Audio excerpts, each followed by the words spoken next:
Hello guys, welcome. വടക്കം. ഉപ്പും മുളകും programme ഉണ്ടല്ലോ, നമ്മുടെ എല്ലാ കുടുംബ പ്രേക്ഷകരുടെ വളരെ ഏറ്റെടുത്ത് വലിയ പ്രോഗ്രാമാണ്. വളരെ നല്ലൊരു പ്രോഗ്രാമാണ് ആയിരുന്നു എന്ന് വേണമെങ്കിൽ പറയാം. കാരണം ഇപ്പോൾ അതിൻ്റെ ആസ്വാദകർ തന്നെ ആ ഒരു ഷോയുടെ കാര്യങ്ങളെക്കുറിച്ച് അത് പോരാ ഇത് പോരാ എന്നുള്ള രീതിയിൽ പറയുന്നത്. കാരണം അതിനകത്തുള്ള ഒട്ടുമിക്ക പ്രധാനപ്പെട്ട കേന്ദ്ര കഥാപാത്രങ്ങളായിട്ടിരുന്ന ആൾക്കാരൊക്കെ ഇന്ന് അതിനകത്തില്ല. ഓക്കെ, നമ്മുടെ വിഷയം എന്ന് വെച്ച് കഴിഞ്ഞാൽ കഴിഞ്ഞ ദിവസം ഞാൻ അടക്കം ഒരുപാട് പേര് റിയാക്ട് ചെയ്തിട്ടുണ്ടായിരുന്ന വിഷയമാണ്. അതായത് ഒരു സാർക്ക് ലൈവ് എന്ന് പറയുന്നൊരു ചാനലിനകത്ത് വന്നിട്ടുള്ള ഒരു ഇൻ്റർവ്യൂ. അത് നമ്മുടെ സ്നേഹ ശ്രീകുമാർ അഥവാ സ്നേഹയും അവരുടെ ഹസ്ബൻഡായിട്ടുള്ള ശ്രീകുമാറിനെതിരെയും നമ്മുടെ മറ്റൊരു നടനെതിരെയും അദ്ദേഹത്തിനെതിരെയൊക്കെ ഉണ്ടായ ഒരു ആരോപണം ലൈംഗിക ആരോപണമാണ്. അപ്പോൾ അത് അവരുടെ കൂടെ തന്നെ ഉണ്ടായിരുന്നൊരു അഭിനേത്രി ആരോപിച്ചതാണ്. അപ്പോൾ ആ ഒരു വിഷയം കോടതിയുടെ പരിഗണനയിലുള്ള കാര്യമായതുകൊണ്ട് തന്നെ ആ ഒരു വിഷയം ഇവർ ഒരു ഇൻ്റർവ്യൂവിൽ പറയുന്നതോടുകൂടി ഞാൻ ആദ്യമായിട്ട് ഇതിനെക്കുറിച്ച് ഞാൻ സംസാരിച്ചു. അപ്പം ഇപ്പോൾ അവരുടെ ചാനലിൽ തന്നെ അതിനെക്കുറിച്ചൊരു അഭിപ്രായം അവർ പറയുന്നു. കാരണം അതിനകത്ത് റിയാക്ഷൻ ചാനൽസിനെ കുറിച്ചൊക്കെ പറയുന്നുണ്ട്. എന്താണ് പുള്ളിക്കാരി പറയണമെന്ന് കേൾക്കാം. അതിനകത്ത് ഞാൻ എൻ്റെ വീഡിയോ കണ്ടവർക്കറിയാം, ഇപ്പോഴും വീഡിയോ അവിടെ തന്നെ കിടപ്പുണ്ട്. അതിനകത്ത് ഞാൻ എപ്പോഴും പറയുന്നൊരു കാര്യം, അത് ലീഗലായിട്ട് പോയൊരു കാര്യം കോടതിയിൽ നിന്നും വരുന്നത് വരെ ആ ഒരു കാര്യത്തിനകത്ത് നമുക്കാർക്കും അതിനകത്ത് ഇയാളാണ് ശരി ഇയാളാണ് തെറ്റെന്ന് പറയാൻ പറ്റത്തില്ല. സോ ഇവിടെയും ഞാൻ അത് തന്നെ പറയുന്നു. എന്താണ് പുള്ളിക്കാരി പറയുന്നതെന്ന് നോക്കാം. കാരണം അവർക്ക് അവരുടെ ഹസ്ബൻഡിൻ്റെ ബുദ്ധിമുട്ടാണ്. അപ്പോൾ അവരത് പറയട്ടെ, നമുക്ക് കേൾക്കാം. ഒട്ടും പ്ലാൻഡ് അല്ലാതെ ചെയ്യുന്നൊരു വീഡിയോ ആണ്. ഇന്ന് രാവിലെ എനിക്ക് എൻ്റെ കുറച്ച് സുഹൃത്തുക്കൾ അയച്ചു തന്ന വീഡിയോ കണ്ടപ്പോൾ എനിക്ക് ചെയ്യണം എന്ന് തോന്നിയിട്ട് ഞാൻ അങ്ങനെ ചെയ്യുന്നൊരു വീഡിയോ ആണ്. നമ്മുടെ ചാനലിൽ എപ്പോഴും ഞാൻ ഷെയർ ചെയ്യാൻ ആഗ്രഹിക്കുന്നത് നമ്മളുടെ സന്തോഷ നിമിഷങ്ങൾ മാത്രമാണ്. നിങ്ങൾക്ക് എൻ്റെ മുന്നോട്ട് അതായത് മുമ്പുള്ള വീഡിയോസ് എടുത്ത് നോക്കിയിട്ടുണ്ടെങ്കിൽ അറിയാൻ സാധിക്കുന്നതാണ്. ഒന്നില്ലെങ്കിൽ എൻ്റെ പെർഫോമൻസുകൾ, കഥകളിയോ ഓട്ടുംതുള്ളലോ ഡാൻസോ അങ്ങനെ എന്തെങ്കിലും, അതല്ലെങ്കിൽ ഞങ്ങളുടെ എന്തെങ്കിലും യാത്രകളോ ബർത്ത്ഡേയോ വെഡിങ് ആനിവേഴ്സറിയോ അങ്ങനെ സന്തോഷമുള്ള കാര്യങ്ങൾ ഷെയർ ചെയ്യുക. അത് മാത്രമല്ല അതൊരു നമ്മുടെ നല്ല ഭംഗിയുള്ള ഓർമ്മകളായതുകൊണ്ട് തന്നെ ഇതിപ്പോൾ പറയുമ്പോൾ എല്ലാം പറയുന്ന പോലെ. കാരണം ഇപ്പം മണ്ടോദരി എന്ന് പറയുന്നത്, കാരണം ഇപ്പോൾ ശരിക്കും സ്നേഹ എന്നുള്ള പേര് തന്നെ ഇപ്പം റീസെൻ്റ്ലി തന്നെ ഈ ഇൻ്റർവ്യൂവിൻ്റെ അകത്ത് വന്ന് ഞാൻ സ്നേഹ എന്നുള്ള പേര് നോക്കിയിട്ട് തന്നെ പറയും. കാര്യം അറിയാമോ, മണ്ടോദരി എന്ന് നമ്മുടെ മനസ്സിനകത്ത് പതിഞ്ഞൊരു ക്യാരക്ടറിനെ അങ്ങനെ പ്രതിഷ്ഠിച്ചിട്ടുള്ളൊരു അസാധ്യ ഒരു കഴിവുള്ളൊരു കലാകാരിയാണ്. അത് അദ്ദേഹവും അങ്ങനെ തന്നെയാണ്. അപ്പോൾ ഈ വന്നു പോയിട്ടുള്ള കാര്യത്തിൻ്റെ അകത്തുള്ള കാര്യങ്ങൾ കോടതി വ്യവഹാരത്തിലൂടെ തെളിയിക്കപ്പെടേണ്ടതും ഇവരുടെ നീതി ഇവർക്ക് കിട്ടേണ്ടതും ജസ്റ്റിസ് അതുവഴി നടക്കേണ്ടതാണ്. ഓക്കെ, സൂക്ഷിക്കുക എന്നുള്ള രണ്ട് ഉദ്ദേശത്തോടു കൂടി തന്നെയാണ് ഞാൻ എൻ്റെ യൂട്യൂബ് ചാനലിൽ ആ വീഡിയോസ് ഒക്കെ ഇട്ടിട്ടുള്ളത്. പക്ഷേ ഈ ഇങ്ങനത്തെ ഒരു റിയാക്ഷൻ വീഡിയോ അല്ലെങ്കിൽ ഏതെങ്കിലും ഒരു കാര്യത്തെ സംബന്ധിച്ച് അങ്ങനെയുള്ള വീഡിയോസ് ഒന്നും ഇതുവരെ ഇട്ടിട്ടില്ല. പക്ഷേ ഇപ്പം എനിക്ക് ഇടണം, അതൊരു ആവശ്യമാണെന്ന് തോന്നിയതുകൊണ്ട് മാത്രമാണ് ഇടുന്നത്. നമ്മളുടെ ചാനലിൽ ഇതുവരെ ഞാൻ സംസാരിക്കാത്തൊരു കാര്യമാണ് പിന്നെ ശ്രീനെ സംബന്ധിച്ചൊരു വാർത്ത വന്നതും 2 മാസം മുമ്പ് വന്ന ഒരു വാർത്തയും ഒരു കേസും ഒക്കെ. അപ്പോൾ അതിനെപ്പറ്റി ഈ കഴിഞ്ഞ ആഴ്ച സാർക്ക് ലൈവ് എന്ന് പറയുന്ന ചാനലിന് ഒരു ഓൺലൈൻ ചാനലിന് വേണ്ടിയിട്ട് നമ്മൾ സംസാരിച്ചുകൊണ്ടിരിക്കുമ്പോൾ അതിനിടയിൽ യാദൃശ്ചികമായിട്ട് ഈ ഒരു കാര്യത്തെ പറ്റി സംസാരിക്കേണ്ടി വരികയും അങ്ങനെ സംസാരിക്കുകയും ചെയ്തിരുന്നു. അപ്പോൾ അതിന്റെ ഭാഗമായിട്ട് കുറച്ച് റിയാക്ഷൻ വീഡിയോസ് ഇന്നലെയൊക്കെ അപ്ലോഡ് ചെയ്തു. അത് ഇന്ന് രാവിലെയാണ് ഞാൻ കണ്ടിട്ടുള്ളത്. അപ്പോൾ എനിക്ക് അതിൽ എന്താണ് പറയേണ്ടതെന്ന് അറിയില്ല. കാര്യം അപ്പം നമ്മളുടെ അടുത്ത് അങ്ങനെ ഒരു വാർത്ത വന്ന സമയത്ത്, ആ ഒരു കേസ് വന്ന സമയത്ത് നമ്മൾ ഇനി റിയാക്ഷൻ വീഡിയോസിൻ്റെ കാര്യം പറയുന്നത് കൊണ്ട് ഞാൻ എൻ്റെ ചാനൽ ഇപ്പോൾ ശ്രീമതി സ്നേഹ ശ്രീകുമാർ കാണുമെങ്കിൽ ഞാൻ പറയുന്നത് വെച്ചാൽ എൻ്റെ വീഡിയോ അവിടെ തന്നെ കിടപ്പുണ്ട്. അത് ഒന്ന് എടുത്ത് പരിശോധിക്കുക, മുഴുവൻ നോക്കുക. ഒരിക്കലും അതിനകത്ത് ഈ പറയുന്ന ശ്രീകുമാർ എന്നുള്ള വ്യക്തിയെ കുറ്റപ്പെടുത്തിയിട്ടോ അദ്ദേഹത്തിനെതിരെ കംപ്ലൈൻറ്റ് കൊടുത്ത ആളെ മോശപ്പെടുത്തിയിട്ടോ ഞാനൊരു വാക്കും പറഞ്ഞിട്ടില്ല. ഞാൻ തുടക്കം മുതൽ അവസാനം വരെ അതിനകത്ത് പറയുന്നൊരു കാര്യം എന്ന് വെച്ച് കഴിഞ്ഞാൽ, നിലവിൽ ഈ ഒരു വിഷയം നിൽക്കുന്നു, ആ ഒരു കാര്യമായിട്ട് ബന്ധപ്പെട്ടിട്ട് ഒരാൾ സമൂഹത്തിൻ്റെ മുമ്പിൽ അഭിമുഖീകരിക്കേണ്ടി വരുന്ന പ്രശ്നങ്ങൾ അത് ഫേക്ക് ആണെങ്കിൽ, അലിഗേഷൻ ഇങ്ങനെ വന്നു, അതൊരു ഫേക്കായിട്ടുള്ള അലിഗേഷൻ ആണെങ്കിൽ ആ സമയം വരെ അയാൾക്ക് നീതി ലഭിക്കുന്നത് വരെ, അയാളുടെ ഭാഗമാണ് ശരി എന്ന് തെളിയുന്നത് വരെ കോടതിയിലൂടെ, ആ ഒരു സമയം വരെ അയാൾ അനുഭവിക്കുന്ന ഒരു സോഷ്യൽ ഇഷ്യൂസ് ഉണ്ട്. മാനസികമായിട്ട് അയാളുടെ മനസ്സിനെ ബാധിക്കുന്ന ഒരുപാട് കാര്യങ്ങൾ, ഒറ്റപ്പെടുത്തുന്ന സാഹചര്യങ്ങൾ, ഇതിനെക്കുറിച്ചൊക്കെ ഞാൻ വ്യക്തമായി പറയുന്നുണ്ട്. അതൊന്ന് കേൾക്കണമെന്നൊരു അഭ്യർത്ഥനയാണ്. കേൾക്കണമെന്ന് ഉറപ്പിച്ച് പറയുന്നല്ല, ഞാൻ അങ്ങനെ വേറെ മോശമായിട്ടുള്ള ഒരു വാക്കുകൊണ്ട് പോലും ഒരു മോശം പറഞ്ഞിട്ടില്ല. കാരണം എനിക്ക് എൻ്റെ വീഡിയോയെക്കുറിച്ച് നല്ല ധാരണ ഉള്ളതാണ്. ബാക്കിയുള്ള കാര്യങ്ങളെക്കുറിച്ച് എനിക്കറിയത്തില്ല. ചാനലിലും അല്ലെങ്കിൽ എൻ്റെ ഫേസ്ബുക്ക് പേജിലും ഒക്കെ ഒരുപാട് പേര് ചോദിച്ചിരുന്നു, എന്തുകൊണ്ടാണ് നിങ്ങൾ അതിനെ പറ്റിയിട്ട് പ്രതികരിക്കാത്തത്, എന്തുകൊണ്ടാണ് അത് സംസാരിക്കാത്തത് എന്നുള്ളത്. അപ്പോഴൊക്കെ നമ്മൾ മൗനം പാലിക്കാൻ അതിന് വ്യക്തമായ കാരണം ഉണ്ടായിരുന്നു. ഈ ഒരു സമയത്താണ് നമുക്ക് അതിനെപ്പറ്റി സംസാരിക്കാൻ പറ്റുന്ന ഒരു അവസ്ഥയിലേക്ക് നമ്മൾ എത്തിയതും സംസാരിക്കുന്നതും. അപ്പോൾ അന്ന് ഈ എന്തുകൊണ്ട് അതിനെപ്പറ്റി പറയുന്നില്ല എന്ന് ചോദിച്ച ആൾക്കാർ, നിങ്ങൾ എന്തുകൊണ്ട് വന്ന് പറയുന്നില്ല, നിങ്ങൾ വന്ന് പറയേണ്ടതല്ലേ എന്നൊക്കെ ചോദിച്ചിട്ടുള്ള 2-3 യൂട്യൂബ് ചാനലിലുള്ള ആൾക്കാർ തന്നെയാണ് നമ്മൾ ഇതിനെപ്പറ്റി കഴിഞ്ഞ ആഴ്ച സംസാരിച്ചു കഴിഞ്ഞപ്പോൾ നിങ്ങൾ വന്ന് പറയാൻ വൈകിപ്പോയി, ഞാൻ അതിനോടൊട്ടും അപ്പം അതിനകത്ത് ഞാനില്ല. കാരണം നിങ്ങൾ എന്താ ഇതുവരെ പറയാത്തെന്ന് പറഞ്ഞ യൂട്യൂബ് ചാനലുകളെന്ന് പറയുമ്പോൾ ഈ ഒരു വിഷയത്തിൽ തന്നെ മുൻപ് സംസാരിച്ചിട്ടുള്ള ആൾക്കാരാണെന്ന് അർത്ഥം. ഞാൻ എന്തായാലും അങ്ങനെ ഒരു വിഷയത്തിനെ അഡ്രസ്സ് ചെയ്ത് ഞാൻ പറഞ്ഞിട്ടില്ല. കാരണം ഞാനാകെ ഈ ഒരു വിഷയമായിട്ട് ബന്ധപ്പെട്ട് ശ്രീകുമാർ അദ്ദേഹത്തിൻ്റെ അത് മറ്റേ ബാലു എന്ന് പറഞ്ഞ പുള്ളിയുമായിട്ട് ബന്ധപ്പെട്ടിട്ടുള്ള ഈ ഒരു ആരോപണം വന്ന സമയത്ത് ഞാൻ അതിനകത്ത് വേറെ പ്രത്യേകിച്ച് ഞാൻ എൻ്റെ വീഡിയോ ചെയ്തിട്ടില്ല, എൻ്റെ ചാനൽ ചെയ്തിട്ടില്ല. അപ്പം ഞാൻ ആദ്യമായിട്ട് ചെയ്ത വീഡിയോ തന്നെ കഴിഞ്ഞ ദിവസം ഇദ്ദേഹത്തെ ഈ ഒരു വീഡിയോ സാർക്ക് ലൈവിൻ്റെ അകത്തുള്ള വീഡിയോ അപ്രതീക്ഷിതമായിട്ട് കാണുന്നു, അങ്ങനെ റിയാക്ട് ചെയ്യുന്നതാണ്. ആ ഒരു കാര്യമൊക്കെ ഒന്ന് തിരഞ്ഞിട്ട്, കാരണം എനിക്ക് വളരെ ഇഷ്ടമുള്ള ആൾക്കാരാണ്. സത്യം തെളിയട്ടെ. യോജിക്കുന്നില്ല, അതല്ലെങ്കിൽ ഇപ്പം നിങ്ങൾ വന്ന് പറഞ്ഞിട്ട് എന്ത് കാര്യമാണ്, ആരാണ് വിശ്വസിക്കാൻ പോകുന്നത്, ഇങ്ങനെയുള്ള ഒരുപാട് കാര്യങ്ങൾ വന്നു, ഒരുപാട് കമന്റ്സ്. ഇങ്ങനെ ഞാൻ ഒരു വിഷയം നമ്മളെല്ലാവരും മനസ്സിലാക്കേണ്ട ഒരു കാര്യം, നമ്മുടെ സോഷ്യൽ മീഡിയ എന്നുള്ളൊരു സാധനം ശരിക്കും ഒരു കോടതിയല്ല. നമുക്കിവിടെ ജസ്റ്റിസ് നടപ്പിലാക്കപ്പെടുകയുമില്ല. പക്ഷേ സമൂഹത്തിൻ്റെ അകത്ത് മറ്റുള്ളവരുടെ മുമ്പിലേക്ക് ശ്രദ്ധിക്കപ്പെടേണ്ട വിഷയങ്ങൾ നമുക്ക് വളരെയധികം ശക്തിയുക്തം വാദിച്ചു കഴിഞ്ഞാൽ അത് ചിലപ്പോൾ ജനശ്രദ്ധയിൽ എത്തിക്കാൻ പറ്റും. അതിലൂടെ ചിലപ്പോൾ നിയമ നടപടികളിലേക്ക് എത്തും. ഇവിടുത്തെ ഒരു വിഷയം എന്ന് വെച്ച് കഴിഞ്ഞാൽ ഇവരുടെ ജോലി സ്ഥലത്ത് നടന്നിട്ടുള്ള ലൈംഗിക അതിക്രമം എന്നുള്ള രീതിയിലേക്കാണ് ഇവരുടെ ഹസ്ബൻഡായിട്ടുള്ള ശ്രീകുമാറിനെതിരെ വന്നിട്ടുള്ളത്, നമ്മുടെ ബാലു എന്ന് പറയുന്ന അദ്ദേഹത്തിനെതിരെയും വന്നിട്ടുള്ളത്. അപ്പോൾ ഈ ഒരു വിഷയം ശരിക്കും കോടതിയിലേക്ക് പോയതുകൊണ്ട് തന്നെ ഇവർക്ക് അതിൻ്റെ കാര്യങ്ങൾ പബ്ലിക്കിലേക്ക് പറയുന്നതിൻ്റെ പരിമിതി 100% ഉണ്ട്. അത് പറയാൻ പറ്റത്തില്ല. കാരണം അങ്ങനെ പറഞ്ഞാൽ പിന്നെ കോടതി അലക്ഷ്യമാകത്തില്ലേ? അത് പറയാൻ പറ്റത്തില്ല. ഒരു കാര്യം ആ ഓപ്പോസിറ്റ് നിൽക്കുന്ന ആൾ ഇങ്ങനെയാണ് അങ്ങനെയാണെന്നൊരു വാക്കുകൊണ്ട് പോലും പറയാൻ പറ്റത്തില്ല. എങ്കിൽ പിന്നെ ഇവർക്ക് പണി കിട്ടും, ഇദ്ദേഹത്തിന് പണി കിട്ടും. അപ്പോൾ അങ്ങനെ പറയാൻ വേണ്ടിയിട്ട് പറ്റത്തില്ല. അപ്പോൾ കോടതിയെ ബഹുമാനിക്കുക, കോടതി പറയുന്ന രീതികളെ ബഹുമാനിക്കുക. അപ്പം ഒന്നും മിണ്ടാൻ പറ്റത്തില്ല എന്നുള്ളൊരു സത്യം തന്നെയാണ്. പിന്നെ അവർക്ക് ഇപ്പോൾ പറയാൻ വേണ്ടിയിട്ട് പറ്റുന്നെങ്കിൽ സ്വാഭാവികമായിട്ടും അതിൻ്റെ നാൾ വഴികളിൽ ചിലപ്പോൾ അവർക്ക് അതിനുള്ള കുറച്ച് കാര്യങ്ങൾ ഇനി പറയുന്നതിന് തടസ്സമില്ലാതാവും. അത് നിയമം മൂലമായിരിക്കാം, മേ ബി, അറിയത്തില്ല. അപ്പം എനിക്ക് അവരുടെ അടുത്ത് പറയാനുള്ളത് എന്ന് പറഞ്ഞാൽ, നിങ്ങൾ ഉദ്ദേശിക്കുന്നത് പോലെ അത്ര ഈസി ആയിട്ടുള്ള ഒരു കേസ് അല്ല. പ്രത്യേകിച്ച് സ്ത്രീകൾ കൊടുക്കുന്ന പരാതി എന്ന് പറയുന്നത് അത്ര ഈസിയുള്ള കാര്യമല്ല. അപ്പോൾ എല്ലാവരും ഒരുപോലെ പറഞ്ഞൊരു കാര്യമാണ്. നിവിൻ പോളി ഭയങ്കര ഗട്സോട് കൂടി വന്ന് പറഞ്ഞു, നിവിൻ പോളി പ്രതികരിച്ച പോലെ എന്തുകൊണ്ട് സ്ത്രീ പ്രതികരിക്കുന്നില്ല എന്നൊക്കെ ഉള്ളത്. ഓരോ കേസിനും ഓരോന്നിൻ്റെതായ രീതികളുണ്ട്. എല്ലാ കേസുകളും ഒരുപോലെ ആവണമെന്നില്ല, എല്ലാ കേസുകളിലും വന്നിട്ടുള്ള വകുപ്പുകളൊന്നും ആവണമെന്നില്ല, എല്ലാത്തിന്റെയും സ്വഭാവത്തിനും വ്യത്യാസം ഉണ്ടാകും. അപ്പം ചിലർക്ക് അപ്പം തന്നെ ഒരു പക്ഷേ അത് പറയാൻ പറ്റുമായിരിക്കും, ചിലർക്ക് ഒരാഴ്ച കഴിഞ്ഞ് പറയാൻ പറ്റും, ചിലർക്ക് ഒരു മാസം കഴിഞ്ഞ്, ചിലർക്ക് 2 മാസം കഴിഞ്ഞ്, ചിലർക്ക് ഇതിനെപ്പറ്റി പറയാനേ പറ്റാത്ത അവസ്ഥ ഉണ്ടാവും. ചിലപ്പോൾ ഈ കേസ് എല്ലാം കഴിഞ്ഞ് ഒരു 2-3 വർഷമൊക്കെ എടുക്കും ഒരു പക്ഷേ ചില കേസുകൾ. മേ ബി ഇതൊരു സത്യമാവാനാണ് സാധ്യത. കാരണം ഇപ്പം ഞാൻ എൻ്റെ വീഡിയോക്കകത്ത് ഒരു കാര്യം പറഞ്ഞു, ഞാൻ പക്ഷേ ഇവരതുപോലെ പറഞ്ഞില്ല എന്നുള്ളതല്ല. ഞാൻ അതിനകത്ത് വ്യക്തമായി പറഞ്ഞു വെച്ച് കഴിഞ്ഞാൽ, ഇപ്പം നിവിൻ പോളി പുള്ളിക്കാരനെതിരെ ഒരു ആരോപണം ഉയർന്ന സമയത്ത് വിത്തിൻ സെക്കൻഡ്സ്, അഥവാ സെക്കൻഡ്സ് വെച്ചാൽ വളരെ പെട്ടെന്ന് തന്നെ ഫാസ്റ്റായിട്ട് അദ്ദേഹത്തിൻ്റെ ഭാഗം പറഞ്ഞു. അതിനകത്ത് ആ ഒരു FIR-നകത്ത് മറ്റുള്ള കാര്യങ്ങളൊക്കെ വന്നിരിക്കുന്ന കാര്യങ്ങളിൽ മിസ്മാച്ച് അടക്കമുള്ള പല കാര്യങ്ങളുണ്ട്. അത് വിനീത് ശ്രീനിവാസനെ പോലുള്ള ആൾക്കാർ ഒക്കെ വന്ന് പറഞ്ഞു. കാരണം ആ സമയത്ത് എവിടെയായിരുന്നു നിവിൻ പോളി ഉണ്ടെന്നുള്ള കാര്യം. അങ്ങനെ എല്ലാ കാര്യങ്ങളും അവർ പെട്ടെന്ന് തന്നെ അത് സർക്കുലേറ്റ് ചെയ്ത് അവർക്ക് ജസ്റ്റിസിലേക്ക് എത്തുന്നു കാര്യങ്ങൾ. ബട്ട് ഇവിടുത്തെ കാര്യത്തിനകത്ത് അദ്ദേഹത്തിൻ്റെ മേൽ ചുമത്തപ്പെട്ട ഏതൊക്കെ വകുപ്പുകളാണെന്നുള്ള കാര്യമുണ്ട്. അപ്പോൾ ആ വകുപ്പുകളിൽ വരുന്ന സമയത്ത് സ്വാഭാവികമായിട്ടും പുള്ളിക്ക് അത് പബ്ലിക്കിൻ്റെ മുന്നിൽ ഞാനത് ചെയ്തിട്ടില്ല എന്ന് പറയാനേ പറ്റുള്ളൂ. അങ്ങനെ പൂർണ്ണമായിട്ട് ഞാൻ അങ്ങനെ ചെയ്തിട്ടില്ല എന്ന് പറയണമെങ്കിൽ, അഥവാ പുള്ളി കുറ്റവിമുക്തനാവണമെങ്കിൽ കോടതി വിചാരിക്കണം. അപ്പൊ പറയാൻ പറ്റുന്നവരുണ്ടാകും. അങ്ങനെയൊക്കെയുള്ള സാഹചര്യം ഈ കേസിനുണ്ട്. അത് ഈ കേസിന്റെ സ്വഭാവം എന്താണ്, അല്ലെങ്കിൽ ഇത്തരം കേസുകൾ എങ്ങനെയാണ് നമ്മൾ ഡീൽ ചെയ്യേണ്ടതെന്നുള്ളത് നമുക്കറിയാവുന്ന അഭിഭാഷകരോട് ചോദിച്ചു കഴിഞ്ഞാൽ മാത്രമാണ് അതിനെപ്പറ്റി അറിയാൻ പറ്റുള്ളൂ. അല്ലാതെ നമുക്ക് വളരെ എളുപ്പമാണ്. ഇപ്പം ഇങ്ങനെ ഒരു അലിഗേഷൻ വന്ന് ഞാനും ശ്രീയും ഞങ്ങളുടെ ഫാമിലിയും ഒരു ഉത്സവത്തിൽ പങ്കെടുക്കുന്ന സമയത്താണ് ഇങ്ങനെ ഒരു വാർത്ത വന്നത്. ഞങ്ങൾ അറിഞ്ഞിട്ടുണ്ടായിരുന്നില്ല. ഞങ്ങളും ആ വാർത്തയിലൂടെയാണ് അറിയുന്നത് ഇങ്ങനെ ഒരു കേസ് വന്നു എന്നുള്ളത്. ന്യൂസ് ചാനലുകളിൽ ഇവരുടെ രണ്ടുപേരുടെയും ഫോട്ടോ ഉൾപ്പെടെ ലൈംഗിക അതിക്രമം എന്ന് പറഞ്ഞ് വന്ന ന്യൂസ് കണ്ടിട്ടാണ് ഞങ്ങളും അറിയുന്നത് ഇങ്ങനെ ഒരു കേസ് വന്നിട്ടുണ്ട് എന്നുള്ളത്. അല്ലാതെ നമുക്ക് അറിവില്ല. ആ ഒരു സമയത്ത് ഞാനാണ് വളരെ പെട്ടെന്ന് റിയാക്ട് ചെയ്യുന്ന ആള്. എനിക്ക് ആഗ്രഹം ഉണ്ടായിരുന്നു ഇത് അങ്ങനെയല്ല, ഇതെങ്ങനെയാണെന്നൊക്കെ പറയണം എന്നുള്ളത്. പക്ഷേ നമ്മളോട് ഏറ്റവും അടുത്ത സുഹൃത്തുക്കൾ ആ സമയത്ത് ഓടി വരികയും ഇന്നതാണ് ഈ കേസിന്റെ സ്വഭാവം എന്ന് പറയുകയും, ഞങ്ങളുടെ തന്നെ ഏറ്റവും അടുത്തുള്ള സുഹൃത്തായിട്ടുള്ള ആൾ തന്നെയാണ് ഞങ്ങളുടെ അഡ്വക്കേറ്റ് എന്ന് പറയുന്നത്.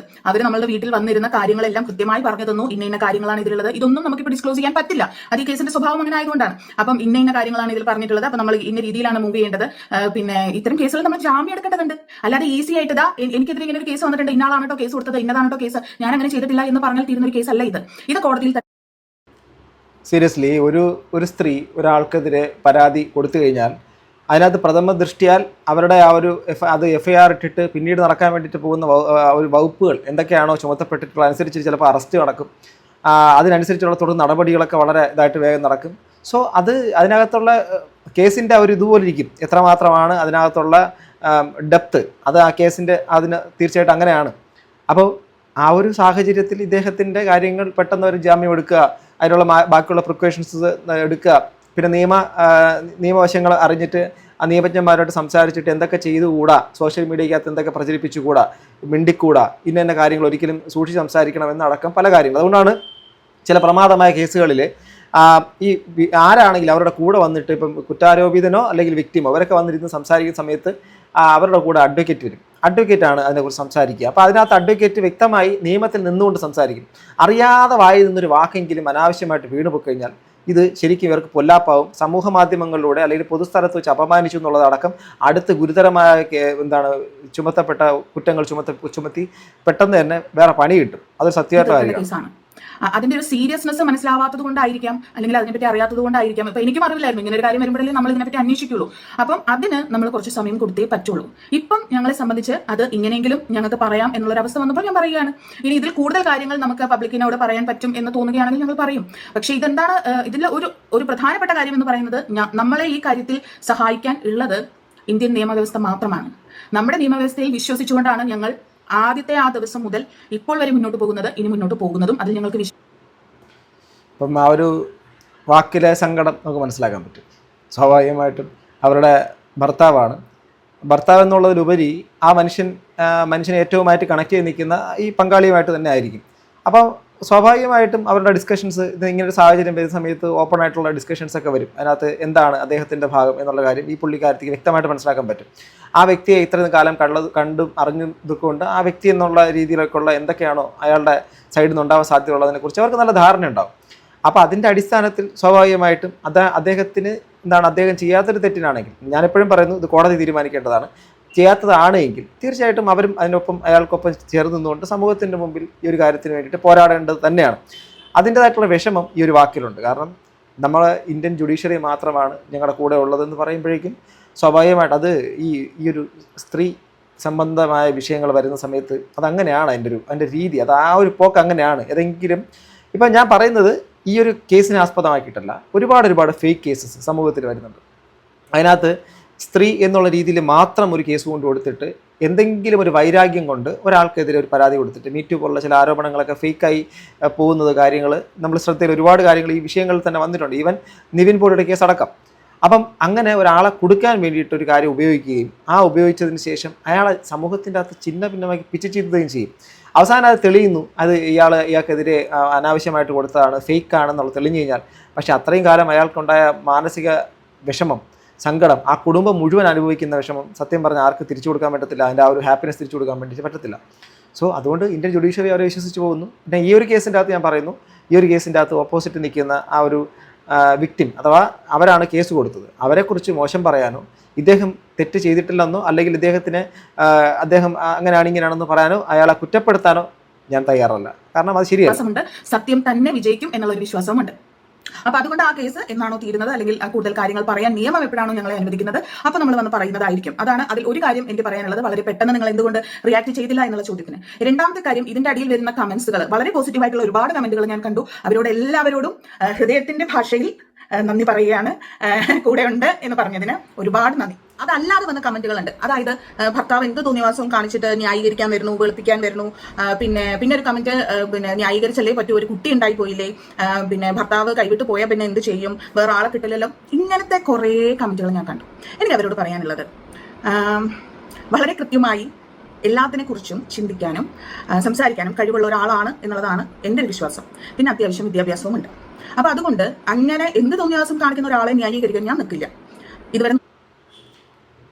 ഇത് അവരുടെ ഒരു ഗതികേടും കൂടെയാണ്. കാരണം ഇങ്ങനൊരു വിഷയം വരുന്ന സമയത്ത് അത് മൗനം പാലിച്ചു കഴിഞ്ഞാൽ എന്തുകൊണ്ട് മിണ്ടുന്നില്ല എന്ന് ചോദിക്കും. സംസാരിച്ചു കഴിഞ്ഞാൽ സപ്പോർട്ട് ചെയ്ത് സംസാരിച്ചുകൊണ്ട് എന്ന് പറഞ്ഞു വരും. അങ്ങനെ വരുമ്പോഴേക്ക് സ്വാഭാവികമായിട്ടും ഇതിപ്പോൾ അമ്മയെ തല്ലിയാൽ രണ്ട് പക്ഷക്കാരെന്നുള്ള രീതിയിലേക്ക് തന്നെ ആൾക്കാർ വരും. അതിനകത്ത് പ്രത്യേകിച്ച് അത് അങ്ങനെയാണ്. എനിക്ക് അതിൽ കൂടുതലൊന്നും പറയാൻ വഴി. ഇവിടെ ഒരു കമൻറ്റ് കാണുന്നതാണ്, വല്ലവനും വൃത്തികേട് കാണിക്കുമ്പോൾ അവന് സൈഡ് പറയാൻ പോകുമ്പോൾ ആലോചിക്കണം, അയാൾക്ക് വേണ്ടി അവരെ ഭീഷണിപ്പെടുത്തിയതാണ് ഈ പ്രശ്നം, തെറ്റ് ചെയ്യുന്നവരെ സപ്പോർട്ട് അല്ല ചെയ്യേണ്ടത്, അത് തിരുത്തണം, അതാണ് വേണ്ടെന്നുള്ളൊരു കമൻറ്റ്. അതിന് ഈ പുള്ളിക്കാരത്തി ഒരു മറുപടി കൊടുക്കണം. ഇങ്ങനൊരു വാർത്തയും കേട്ടിരുന്നു എന്നാണ് എൻ്റെ താഴത്ത് മറ്റൊരു കമൻറ്റ്. എൻ്റെ താഴെ ഈ സ്നേഹ കൊടുത്ത മറുപടി, ആര് പറഞ്ഞു, നിങ്ങൾ ഈ പറയും പോലെ ഞങ്ങൾക്ക് പറയാൻ പറ്റാത്തത് കൊണ്ടാണ്, എന്തായാലും സത്യം പുറത്ത് വരിക തന്നെ ചെയ്യും, അതുവരെ കള്ളങ്ങൾ ആവർത്തിക്കാം. ഓക്കെ അങ്ങനെ കുറേ കാര്യങ്ങൾ. നിങ്ങൾ മറ്റുള്ളവരുടെ ചൂടായിട്ടൊരു കാര്യവുമില്ല. 8 വർഷമായി നന്നായി പോകുന്ന ഒരു സീരിയലായിരുന്നു. നല്ല പ്രായത്തിൽ അവർ ഇതുപോലൊരു കേസ് കൊടുത്തിട്ടുണ്ടല്ലോ. എടുത്തിട്ടുണ്ടോ? ഒരു കുടുംബം പോലെ കഴിഞ്ഞവർ അതുപോലെ അവർക്ക് സഹിക്കാൻ പറ്റാത്തത് കൊണ്ടല്ലേ അവർ കേസ് കൊടുത്തത്. ശ്രീകുമാർ ആവശ്യമില്ലാത്ത കാര്യത്തിൽ ഇടപെടേണ്ടായിരുന്നു എന്നൊക്കെ പറഞ്ഞിട്ട് അവർ ചിരിക്കുന്നു. വീണ്ടും ചിരിച്ചോ പിന്നെ കരയേണ്ടതല്ലേ എന്ന് പറഞ്ഞ് വീണ്ടും ചിരിക്കുന്നു. എനിവേ, അവരുടെ ഇമോഷണലി ബ്രേക്ക് ഡൗൺ ആയിട്ട് നിൽക്കുന്ന ഒരാളെ പോയിട്ട് ഇത്രത്തോളമൊക്കെ ഇങ്ങനെ കളിയാക്കേണ്ട കാര്യമുണ്ടോ? കാരണം കോടതി വ്യവഹാരത്തിൽ ഇരിക്കുന്ന കാര്യമാണ്. സോ അത് ഒരു വല്ലാത്തൊരു കാര്യമായി പോയി എന്നുള്ളതാണ്. ഒരു കണ്ണുനീര് കൊണ്ടോ അല്ലെങ്കിൽ ഒരു കള്ളക്കണ്ണീര് കൊണ്ടോ എനിക്കൊന്നും നേടാനില്ല, അതും ഞാൻ പറയുകയാണ്. പിന്നെ ഇതൊക്കെ നമ്മൾ പറയുമ്പോഴും ഞാൻ പറഞ്ഞല്ലോ, 100% ഞാൻ വിശ്വസിക്കുന്നത് ഇന്ത്യൻ നിയമവ്യവസ്ഥയെ തന്നെയാണ്. നമ്മൾ നിയമപരമായി തന്നെയാണ് അത് നേരിടാൻ പോകുന്നത്. അതിന്റെ ഇടയിൽ ഒരുപാട് പേരെങ്കിലും അങ്ങനെ കേസ് കൊടുത്തൂടെ, ഇങ്ങനെ കേസ് കൊടുത്തൂടെ, ഇതിനൊക്കെ പരിമിതികളുണ്ട്. പക്ഷേ എന്നാലും ഞാൻ ഉറപ്പിച്ച എന്റെ തീരുമാനം ഞാൻ പറയുകയാണ്, ഇതിൽ നിന്ന് ഞങ്ങൾ പിന്നോട്ട് പോകില്ല, മുന്നോട്ട് തന്നെ പോകും. ഇതിന്റെ സത്യം നമ്മൾ തെളിയിക്കും. അത് കഴിഞ്ഞിട്ട് ബാക്കി കാര്യങ്ങൾ നമുക്ക് അതിനെക്കുറിച്ചുള്ള കാര്യങ്ങൾ നമുക്ക് തീരുമാനിക്കാം എന്നുള്ള രീതിയിലാണ് ഞങ്ങളിപ്പം നിൽക്കുന്നത്. അത് തന്നെയാണ് നമ്മളുടെ തീരുമാനം. പിന്നെ ഇതൊക്കെയാണ്.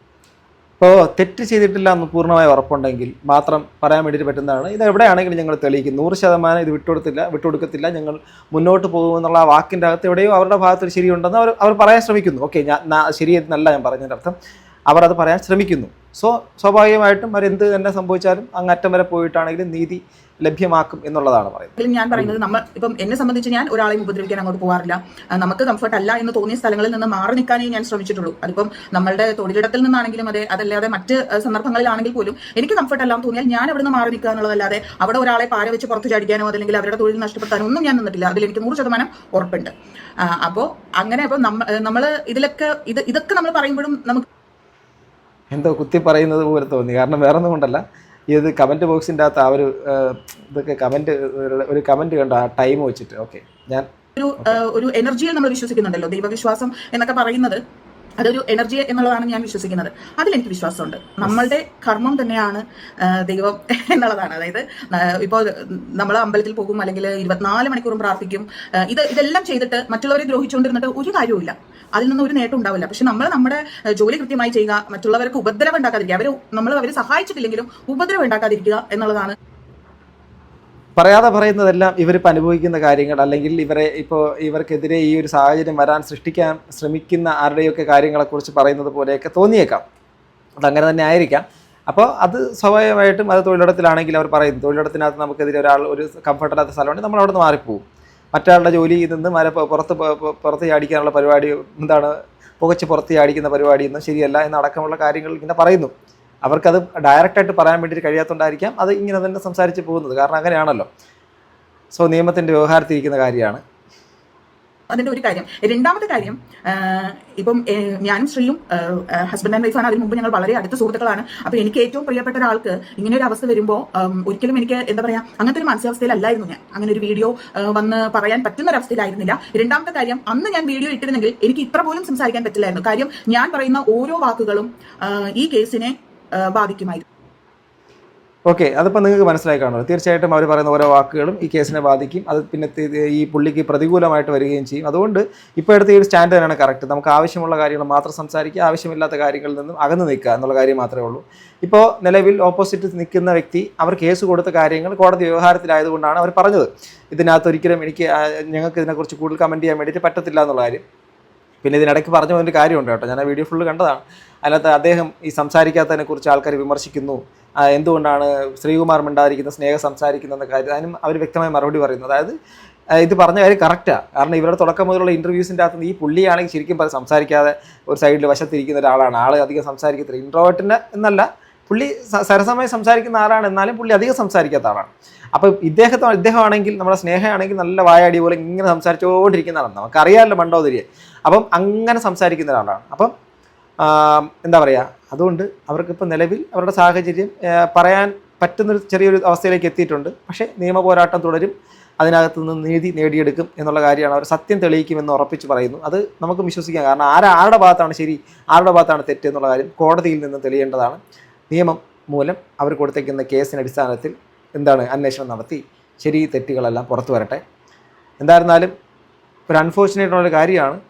ഇതിനകത്ത് ആരാണോ തെറ്റുകാരി ആരാണെങ്കിലും ശിക്ഷിക്കപ്പെടട്ടെ. അത് തന്നെ സമൂഹത്തിൻ്റെ അകത്ത് ഇപ്പം ഫേക്ക് കേസുകൾ എന്നുള്ള കാര്യം, ഞാനിത് പറഞ്ഞ ഈ ഒരു കേസിനെ കുറിച്ചല്ല. ഫേക്ക് കേസുകൾ അത് ഒരാളെ അപകീർത്തിപ്പെടുത്തിക്കൊണ്ട് ഒരു ഫേക്ക് കേസാണെന്ന് പിന്നീട് തെളിഞ്ഞ് കഴിഞ്ഞാൽ അപകീർത്തിപ്പെട്ട ഒരാൾ ശരിക്കും പറഞ്ഞാൽ അത്രയും കാലം കൊണ്ട് അയാളുടെ മൊത്തം ഇമേജും തരിപ്പണമായി ടാർണിഷായി ആൾക്കാരുടെ മുമ്പിൽ നിന്ന് തന്നെ അകന്നുപോയി ചിലപ്പം എന്താണ് സ്വന്തമായിട്ട് മരണത്തിന് ആശ്രയിക്കുന്ന സാഹചര്യം വരെ എത്തും സമൂഹത്തിൻ്റെ ടോർച്ചർ കാരണം. ബട്ട് ഇവിടെ ആ ഒരു കാര്യമൊന്നും സംഭവിക്കാതിരിക്കട്ടെ, സത്യം തെളിയട്ടെ. കാത്തിരുന്ന് തന്നെ കാണാം എന്തായിരിക്കും സംഭവിക്കുക. നിങ്ങളുടെ അഭിപ്രായം താഴെ കമന്റ് ബോക്സിൽ രേഖപ്പെടുത്തുക. അടുത്തൊരു വീഡിയോ വീണ്ടും കാണുന്നത് ഗൈസ്. ബൈ.